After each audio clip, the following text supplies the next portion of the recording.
Shalom dalam keadaan baik, amin. Amin. Ya, saya mau perkenalan dulu ya, karena ini baru pertama kali saya hadir di Kalijati. Kalau dulu saya kesini cuma ke Yeye aja gitu. Yeye betul ya? Ya, perkenalkan sudah, nama saya Petrus Puk Leonggua. Kalau itu pasti sudah tahu semua, ini halah kita yang di depan. Ya, saya lahir di Tasikmalaya, besar di daerah Jawa Tengah. Kalau Bapak Ibu tahu dulu wakil gembala yang namanya Pendeta Rubidin Gantara. Nah, saya adalah jemaat mula-mula dari sekolah minggu sampai saya melayani Tuhan. Ya sekarang saya melayani di Cikampek, saudara. Tadinya Cirebon, di Tanjung, ini dulu pernah lagi ya, Indramayu, dan akhirnya terdampar di Cikampek. Sekarang saya mengembalakan di sana. Saya punya satu istri, anak 3, saudara. Yang pertama perempuan, yang 2 laki-laki. Yang 1 dan kedua sama-sama kuliah, sekarang baru masuk, saudara. Yang 1 di Jogja, 1 di Semarang. Di luar biasa, saudara. Ya, luar biasa pengeluarannya masih. Ya, lalu yang kecil masih SMA kelas 1. Ya, saya kira itu saja ya. Ya, nah, saudara, saya ingin membagikan atau share terhadap kita tentang satu tema hidup yang mendatangkan kemuliaan bagi Kristus.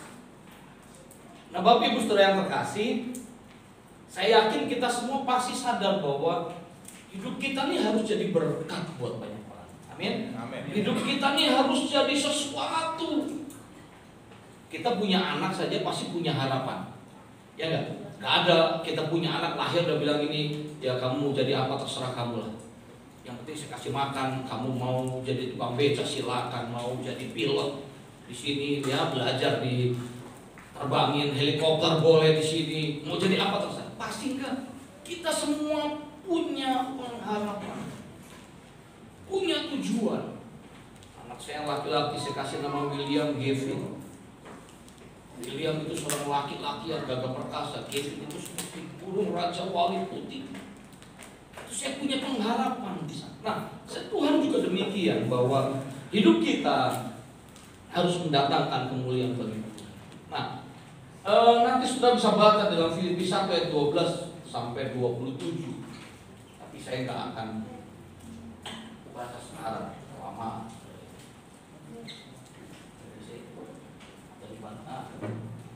Setiap manusia pasti punya harapan hidup masing-masing.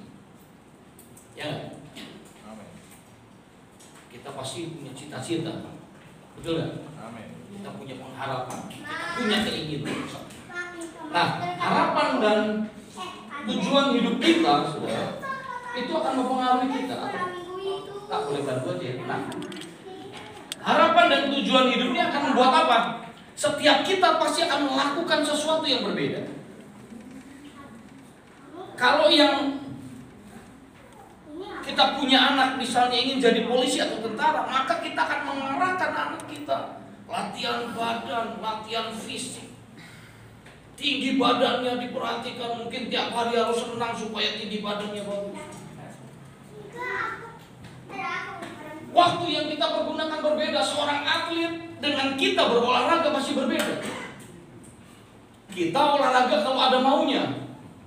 Ya, ibu-ibu olahraga kalau ada tetangganya yang bilang begini, Ceng kok udah agak gemukan sekarang ya? Besoknya langsung olahraga. Tapi kalau seorang atlet nggak perlu ada yang ngomong, dia akan olahraga. Waktu saya di Cirebon, saudara, ada seorang atlet renang yang pada tahun 99 atau 2000 itu mendapatkan emas di SEA Games. Cuma saya lupa namanya. Cuma dia baru dapat emas, kemudian dia kena skandal doping. Anak ini nggak tahu dikasih obat, mungkin dia makan obat biasa, ternyata ada zat tertentu yang dilarang. Nah, anak ini, saudara, jam 4 pagi sudah ada di kolam renang. Wah, yang ini bisa bener ya? Ya latihan. Tiap hari jam 4 pagi sebelum sekolah di kolam renang, pulang sekolah di kolam renang, mau tidur ke kolam renang, renang. Apa dan waktu yang dipergunakan berbeda-beda. Kemudian hasil yang dicapai juga beda. Itu tergantung harapan dan tujuan hidup kita. Nah, kita akan melihat, Bapak Ibu Saudara kasih, boleh itu. Kita akan belajar dari surat Filipi ini dalam pasal yang pertama. Bagaimana Paulus itu punya harapan hidup, punya tujuan hidup yang kita mau sama-sama belajar. Hari-hari ini kan kita dengar bahwa Pak Presiden bilang tahun depan kita masuk keadaannya masih gelap, ya kan? Menteri Keuangan bilang tahun depan juga tidak baik. Pakar ekonomi semua bilang demikian. Bahkan kalau kita lihat hari-hari sudah banyak negara yang resesi. Kalau nggak salah Inggris apa ya, sudah mengumumkan bahwa mereka resesi. Paulus di dalam Filipi ini, saudara, Paulus menulis surat Filipi ini, saudara. Ini bukan lagi dalam keadaan yang enak, bukan lagi dalam keadaan yang tenang, bukan lagi dalam keadaan yang bahagia. Kalau orang Allah kita misalnya lagi arisan, lagi banyak saksang, ayam rendang, terus apa lagi tuh, arsik, saudara ya, lagi makan di situ. Saya ini jemaat saya 75% halal kita. Mungkin dari 160-an jemaat itu yang halal kita mungkin 100 lebih lah sudah. Jadi lidah saya ini udah lidah andaliman. Nah iya, kalau orang halal kita kan apa-apa pasti andaliman. Sama ini rias. Ya kan? Tahu rias sudah? Apa tuh rias? Pasti nggak tahu. Itu hanya saya dan orang halal kita yang tahu. Kalau di tempat saya namanya itu combrang. Ya. Ternyata orang malah kita masaknya pakai, bikin sambal pakai apa? Andaliman. Semuanya andaliman, cuma minum aja nggak pakai andaliman.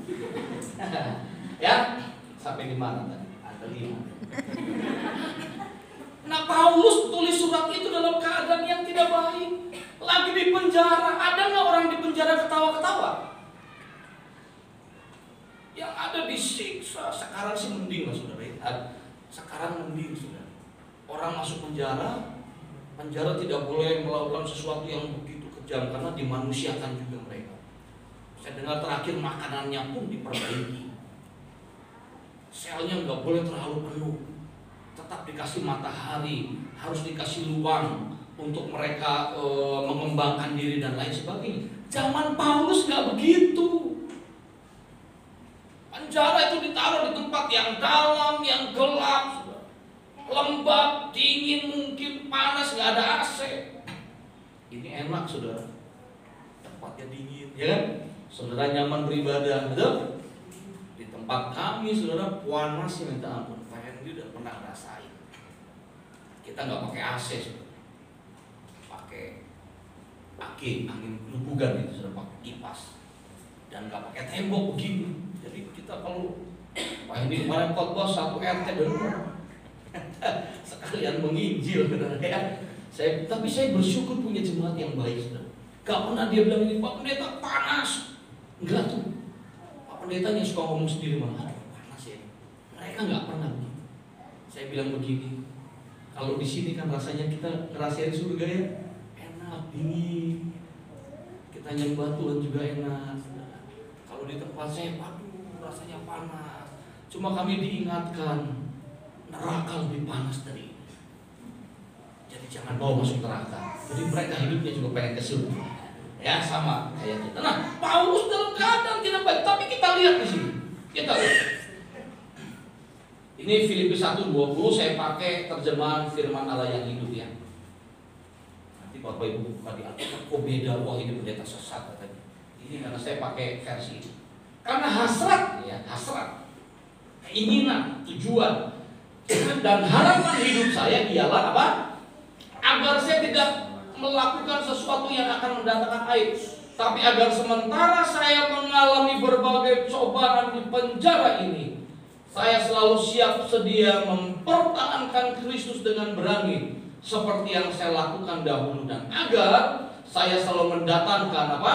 Kemuliaan bagi Kristus, entah saya hidup, entah saya mati. Jadi saya simpulkan, boleh Pak sekali lagi. Paulus punya harapan dan tujuan apa? Hidupnya dia mau jadi berkat. Kita lihat sekali lagi. Tadi dikatakan kenapa jadi berkat? Dalam Paulus di penjara, hidupnya bisa membuat Injil semakin maju.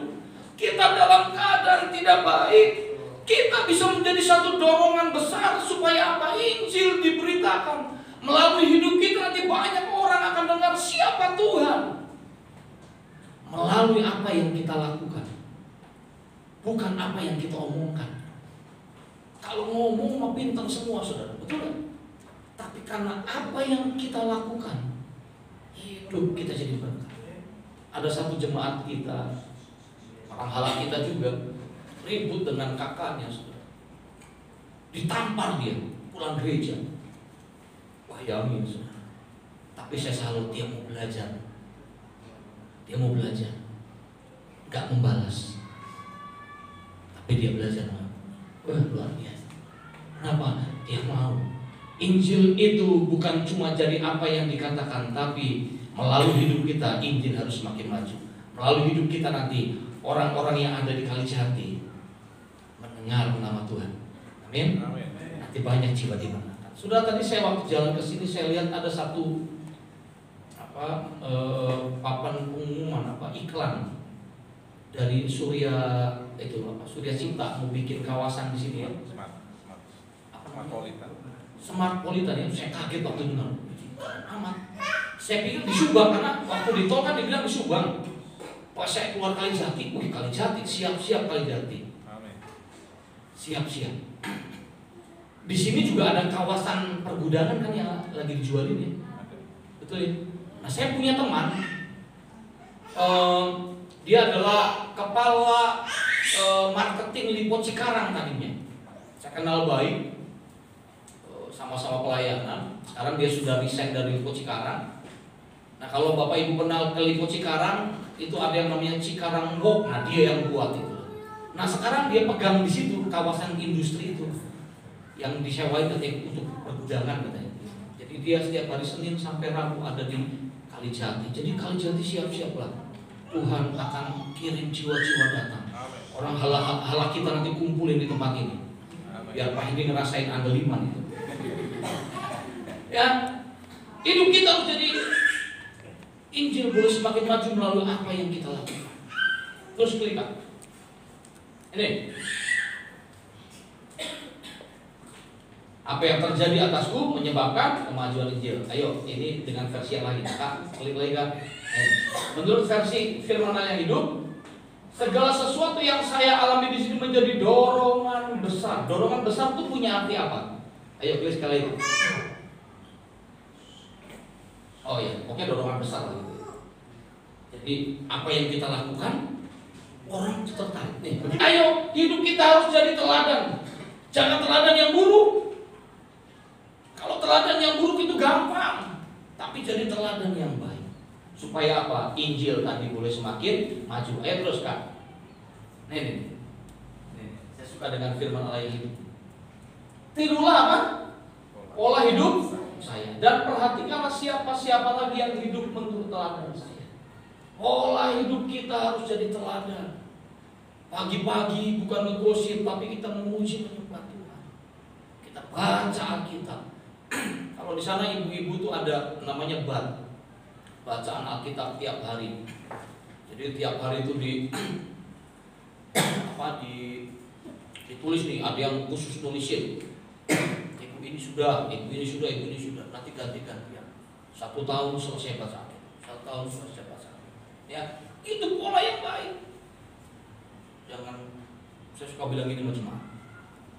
Ibu-ibu nih jangan, bapak-bapak jangan jadi kalau ada di komplek gitu ya, di sekitar rumah kita atau apa, kita ada di sana harus menunjukkan pola hidup yang baik. Jangan-jangan tadinya lagi tenang, kita datang malah kacau. Orang tadinya lagi baik-baik saja, lagi ngomongin mau masak apa, datang kita ngomongin orang. Kita ngegibah. Tahu ngegibah? Wah, paling enak kan kalau ngomongin orang, betul kan? Betul kan? Paling enak kan kalau ngomongin orang. Wih, di sini mah nggak ada loh Pak. Di Cikampek banget nih. Kalau di sini semuanya ngomongin firman ya. Men, tadi aja Mazmur 91 hafal semua ya. Luar biasa. Hidup kita harus punya pola hidup yang baik supaya hidup kita jadi terang. Ayo terus. Baik, lagi lanjut. Sekarang pertanyaan memang bagaimana hidup kita bisa datangkan berkat? Ayo secara cepat. Ayo, ini Filipi 1:27 baca ya.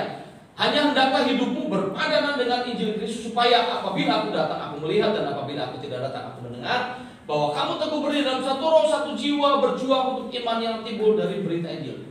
Nah, cepat kita akan belajar. Yang pertama, bagaimana hidup kita harus jadi berkat? Hidup kita harus sesuai dengan Injil. Ini keren, bahasa aslinya itu axios. Axios itu punya cara begini, punya arti dengan cara yang layak, sesuai atau berpadan. Dalam arti sederhana begini, namanya axios itu begini. Kalau kita orang Indonesia, setiap tanggal 17 Agustus yang kita pasang bendera apa? Meksiko. Apa? Merah putih dong. Namanya kita orang Indonesia, pasti kita punya KTP, betul? KTP mana? Indonesia. Namanya kita orang Indonesia, kalau lagi berkendara di jalan raya, kita kalau bawa mobil nih di Kalijati, saya tanya, kita kalau bawa mobil di sebelah kiri apa sebelah kanan?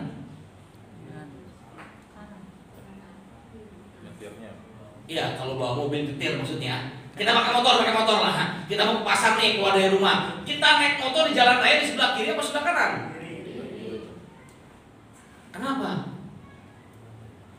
Kenapa? Pak, kenapa? Kenapa di kiri? Aturannya siapa? Pemerintah siapa? Karena kita orang Indonesia. Betul? Kita orang Indonesia, jadi kita melakukan apa yang seharusnya dilakukan sesuai dengan pemerintah Indonesia.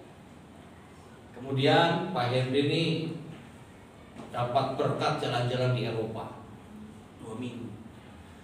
Cukup nggak Pak? Saya tanya itu takut kurang kan. Nah kalau di Eropa, kalau kita bawa mobil di kiri di kanan? Kiri kanan? Kiri kanan gua ada Tuhan. Kiri apa kanan? Kanan ya. Saya percaya saja walaupun saya belum pernah ke sana, tapi di kanan. Nah, ketika kita ada di Eropa, kita harus ikutin apa yang peraturan yang ada di Eropa. Betul? Wah, ini jalan-jalan bawa mobil, sewa mobil, jalannya di kanan. Pulang ke Kalijati, dia mau ke pasar sama ibu bawa mobil. Dia lihat, kok pada di kiri? Ah, kemarin saya di kanan. Saya mau di kanan. Apa yang terjadi? Banyak orang Kristen hidupnya gak jadi berkat. Banyak orang Kristen hidupnya akhirnya tabrakan dengan dosa melulu. Kenapa? Hidupnya gak sesuai dengan Injil. Seharusnya, sudah sewajarnya, sudah sepatutnya kita orang Kristen hidupnya sesuai dengan firman Tuhan. Amin. Amin apa aman? Amin ya. Harus aksios ini. Kalau enggak, ya hidup kita akan tabrakan di mana-mana. Kenapa kita akhirnya berantem dengan banyak orang? Karena hidup kita tidak aksios.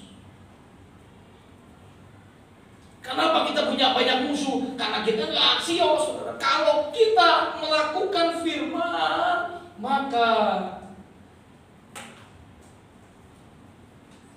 ada yang ngomongin kita nggak perlu marah. Ada yang menyakiti tinggal kita ampuni. Mengampuni gampang apa mudah? Mengampuni itu gampang apa susah? Halo? Hah? Yang bilang susah. Angkat tangan yang bilang susah. 1. Yang bilang gampang. Bapak susah apa atau apa? Susah ya. Yang bilang susah? 2 ya. Yang bilang gampang? 2 imbang. Yang nggak angkat tangan di arah hidupnya kemana? Susah memang. Susah. Tapi Tuhan bilang bukan berarti nggak bisa. Kita waktu lahir nggak mungkin langsung naik motor kan? Waktu lahir nggak mungkin kita langsung lari.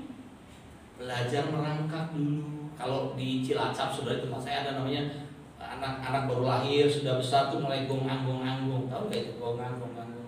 Jadi mulai apa ya? Kayak merangkak tapi nggak merangkak, mau jalan cuma pantatnya maju mundur gitu. Kan belajarnya begitu dulu. Belajar berdiri, belajar satu langkah ke depan, jatuh, bangun lagi, ya kan? Sampai akhirnya bisa melangkah. Sekarang pertanyaan saya, Bapak Ibu, kalau jalan susah apa gampang? Bapak Ibu susah jalan? Kenapa? Osteoporosis? Bapak Ibu kan nggak sekarang jalan biasa dong? Biasa. Iya. Takut nggak mau jalan? Enggak kan? Kenapa? Karena belajar. Sama mengampuni juga begitu. Woi, saya punya banyak cerita, cuma gak cukup hari ini. Sekarang saya bisa mengampuni orang. Kalau orang bosan saya mengampuni, oh saya ampuni selesai. Tapi saya nggak sampai di titik itu kalau dulu saya nggak menangis-nangis. Saya bisa dulu bilang susah, tapi saya mulai belajar sampai akhirnya. Ayo lanjut lah, kelamaan. Nah ini ya, ini bagus. Tapi aku melatih tubuhku dan menguasai seluruhnya supaya sesudah memberitakan Injil kepada orang lain, jangan apa? Jangan aku sendiri ditolak. Artinya apa? Tadi kan Paulus jadi teladan, ya. Kalau kita jadi teladan, kita nanti memberitakan Injil, kita nggak ditolak. Yang ditolak di sini bukan Injilnya, loh, saudara. Siapanya? Kita yang membawa Injilnya. Injilnya nggak ditolak, cuma gara-gara kita akhirnya Injil tidak jadi tersebar. Mari jadi orang yang aksios, amin. Hidupnya jadi berkat. Gak perlu ngomong nanti orang bilang, wih itu jemaat gereja hati bapak begini. Ya, terus lanjut. Yang kedua, tadi dalam Filipi 1:27, selain hidupnya sesuai dengan Injil, kita harus berdiri dengan teguh. Artinya apa? Bapak Ibu sudah punya iman. Nah, iman itu harus terus Bapak Ibu tambah. Dengan cara apa? Imannya bertambah dengan cara apa? Terus Bapak Ibu, iman timbulnya dari pendengaran, ya. Pendengaran apa? Sinetron, sinetron asal, drakor, apa? Ini kan Indosiar, SCTV lah begituan ya. Ceritanya gitu-gitu aja. Saya sebel bener itu dengan sinetron itu sebenarnya. Nikah, ditinggal sampai yang muda, nanti stroke, balik lagi ke yang tua, gitu-gitu aja. Ceritanya, tapi itu ibu-ibu paling seneng ditungguin gitu ya. Nah, iman timbul dari pendengaran. Nah, bagaimana iman itu bisa semakin kuat? Apa? Iya, mendengar firman. Setelah itu lakukan firman. Firman itu akan bertumbuh lewat apa? Penganiayaan. Kok ngeri amat Pak? Iya saudara, tanpa kita berproses kita nggak akan pernah punya iman yang kuat. Saudara, dari mana saudara yakin bahwa Tuhan Yesus itu adalah Allah yang bisa menyembuhkan? Saudara harus sakit dulu, betul? Saudara percaya nggak Tuhan Yesus bisa membangkitkan orang mati? Percaya? Nah, pertanyaannya siapa yang mati? Kita juga percaya enggak, tapi kita nggak ngalami ya, kita nggak punya iman yang kuat. Kita harus mengalami itu, walaupun kita harus mengalami penderitaan demi iman itu. Tapi percayalah iman itu, kalau kita sungguh-sungguh iman itu akan bertambah kuat, maka kita bisa berdiri teguh. Gak gampang goyang. Nanti misalnya ekonomi sulit, tenang aja. Yang penting kita makan. Yang bikin susah kita apa sih? Halo Bapak Ibu. Pikiran. Apa? Pikiran. Terus apa lagi? Kayak hidup. Kita makan kan sebenarnya sederhana. Nasi putih, kecap pakai cabai tuh, ya kan? Terus cocolnya gurame bakar. Oh itu mah enak ya. Itu sih bukan krisis. Oh iya enggak? Sama orang halal kita juga butuh yang pedas-pedas kan? Sederhana sebenarnya, makan Saudara pernah makan bakwan dari rumput nggak? Nggak pernah kan? Oh berarti belum susah. Kami ini, kalau mau percaya tanya Pak Timotius itu, Pak Hardono, tanya itu. Dulu kami full timer di Majenang, di Cilacap itu tiap Senin harus naik gunung. Jadi gembala kita tuh punya kebun mungkin 10 hektar. Kita tuh harus naik gunung. Naik gunungnya bener jalan. Pakai motor cuma sampai di bawah, ke atasnya jalan. Kita bawa alat potong rumput begitu. Jadi kita potong rumput di sana gitu. Kalau udah panen, kita bawa karung dari sana turun. Nah, di sana ada yang nunggu. Kita makan ya apa adanya di sana. Kalau panen jengkol ya makan jengkol. Panen pete makan pete. Enggak ada apa-apa rumput. Saya itu makan bala-bala bakwan. Enak sih bilang ini dari mana? Kok dalamannya beda kayak tempat saya gitu ya? Dia bilang ya itu rumput yang di situ. Jadi artinya kalau untuk makan kita bisa kok. Ya tanam di halaman rumah sayur apa segala macam. Bisa hidup. Yang bikin susah kita gaya hidup. Ibu-ibu begini nih. Mau Natal. Keranjang.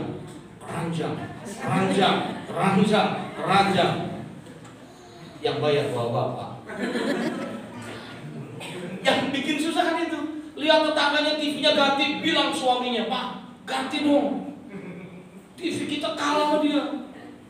Akhirnya kita kredit TV, ya kan? Baru kredit TV tetangga kita dapat berapa lagi TV-nya udah melengkung. Sekarang kan TV melengkung ya Pak? Kita bilang, Pak, itu udah melengkung, kita ganti yang bundar. Yang bikin susah adalah gaya hidup kita. Ya enggak?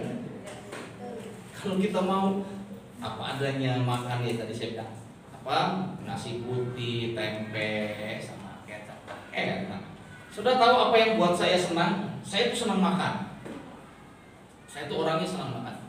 Orang kan masing-masing beda ya. Ada yang senang mainnya ke mall, ya. Ada yang senang main ke laut, ke ini. Kalau buat saya refreshing adalah makan. Ya. Makan dari yang mewah, mepet sawah. Ya. Saya bisa.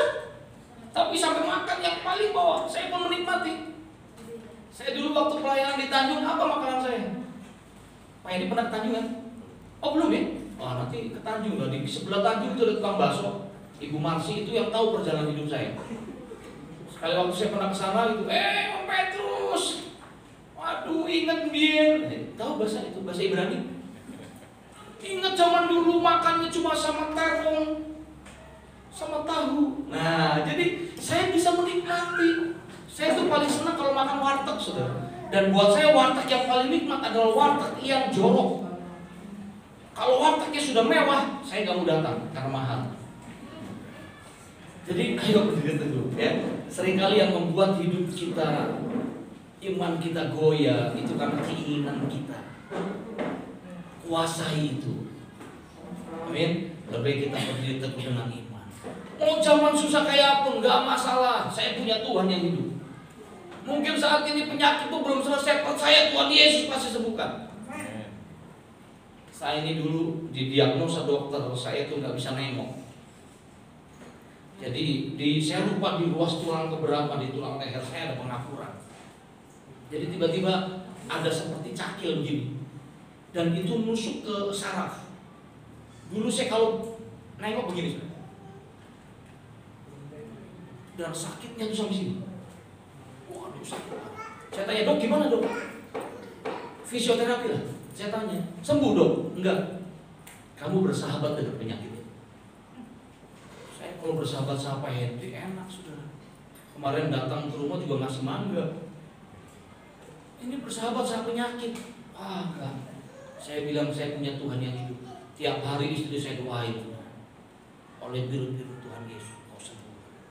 Oleh biru-biru darah Tuhan Yesus kau sembuh. Saya kesaksian di tiap pulau saya bilang. Saya punya Tuhan yang hidup. Saya punya Tuhan yang hebat. Hari ini saya sakit, saya nggak bisa nengok. Tapi satu saat saya akan nengok. Berani nggak saudara?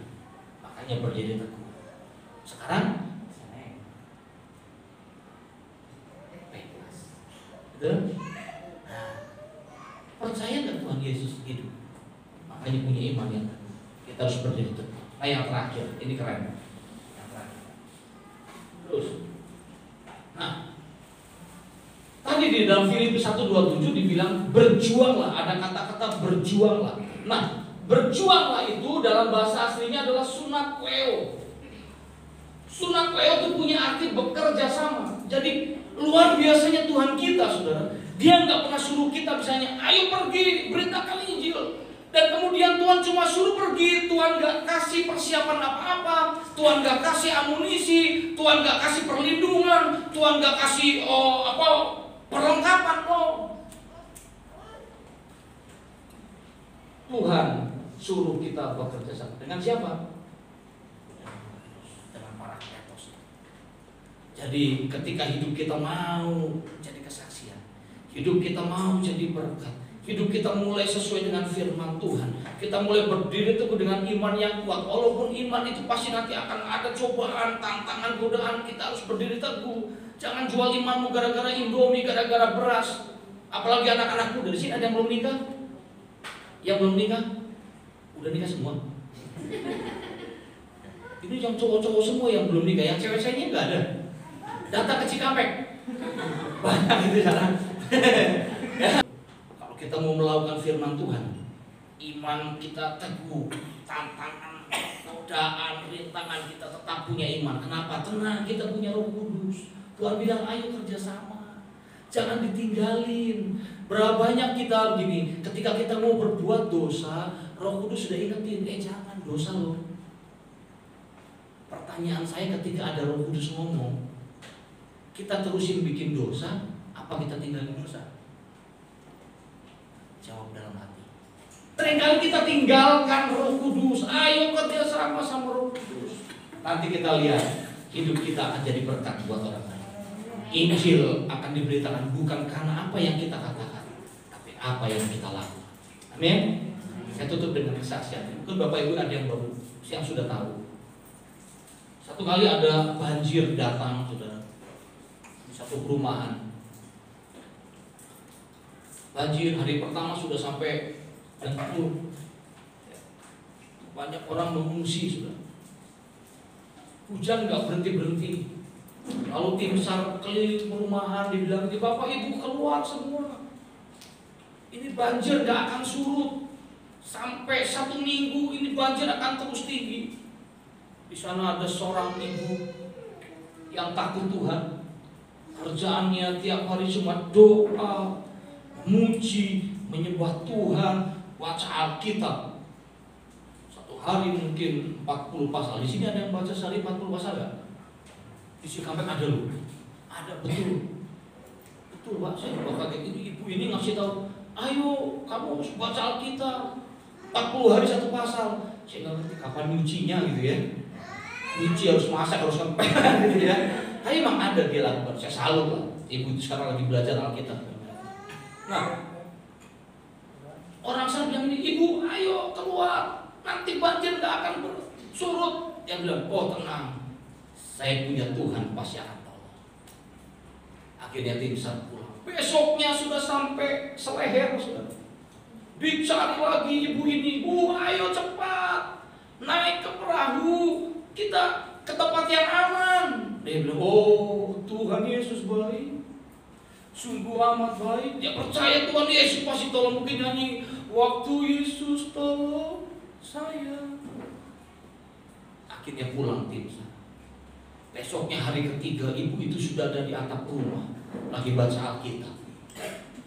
Orang tim SAR datang lagi, Ibu ayo cepat, ini gak akan berhenti, ini akan terus naik. Dia tetap bilang, oh saya punya Tuhan, aku punya Tuhan yang besar, yang telah berjanji dan sanggup menggenapi. Ulang lagi tim SAR. Besoknya datang lagi tim SAR. Ibu itu sudah berenang, tapi nggak pakai gaya apa-apa. Alias apa? Mati. Karena mati sampailah dia ke surga. Kan orang takut Tuhan, dia memuji menyembah Tuhan, baca Alkitab saudara ya, nggak mungkin mati masuk neraka lah. Masih orang pernah masuk surga, sampai surga dia marah sama Tuhan.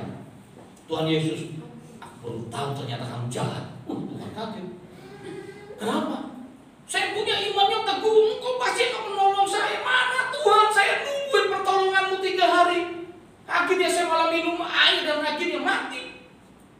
bilang begini, nah, aku sudah suruh tim SAR 3 kali datang cari kamu. Kamu nggak mau. Apa artinya? Seringkali kadang kita tinggalkan Roh Kudus. Kita lupakan Tuhan demi apa yang kita mau. Hari ini belajar. Tuhan sudah kirim Roh Kudus. Ada dalam hidup kita menolong kita. Jangan tinggalkan. Ayo mulai belajar hidup sesuai dengan firman Tuhan. Lakukan saja. Susah, gampang, lakukan dengan iman yang kuat, dengan iman yang teguh, dengan tujuan yang benar. Nanti lihat Roh Kudus akan memimpin kita. Amin. Dan nanti kita lihat di tempat ini ibadah 4 kali. Amin. Siap? Siap? Siap gak? Yang siap angkat tangan. Siap melayani juga dong, ya. Jangan nanti yang main drum, ini salut Pak. Kas drum ya. Hebat. Saya tadi lihat main drumnya, cakep. Pemain drum tempat kita juga kalah. Ini luar biasa. Ini Cici juga jago, suaranya juga keren. Saya pas lihat kemarin rekamannya, ini calon WL luar biasa hebat. Vibrasinya dapat, tenaganya dapat, saya merinding waktu dengar itu. Lagu ciptaan Bapak ya. Nanti dapatkan kaset dan CD-nya ya. Ya saudara, ayo amin buat firman Tuhan, bangkit berdiri. Ayo yang Tuhan mau dalam hidup ini, hidup kita jadi berkat, amin. Hidup kita ini harus jadi cerminan yang baik. Orang tahu Kristus melalui apa yang kita lakukan. Orang tahu Kristus bukan karena kita orang Kristen, tahu tiap minggu datang ke tempat ini bawa Alkitab orang Kristen, tapi setiap hari apa yang kita lakukan boleh menyenangkan.